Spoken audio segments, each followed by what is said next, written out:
בוא אליי, פשוט יש לך סיפור מעניין. איך קוראים לך? לי קוראים אייל. קח את המיקרופון, כי אני אוציא את החולצה, שלא יראו את החגורה הזה שלי. אני אחזיר את כולם 30 שנה אחורה. יפה. 30 שנה למשחק צרפת נגד ישראל. באוקטובר 93 ניצחנו 3-2, הגול האחרון שם כמובן ראובן עטר.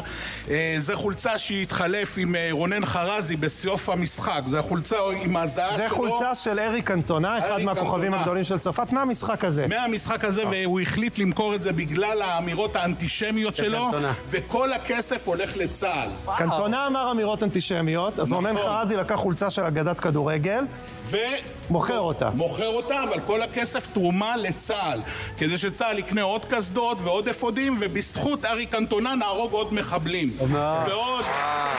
איפה אפשר להגיש הצעות?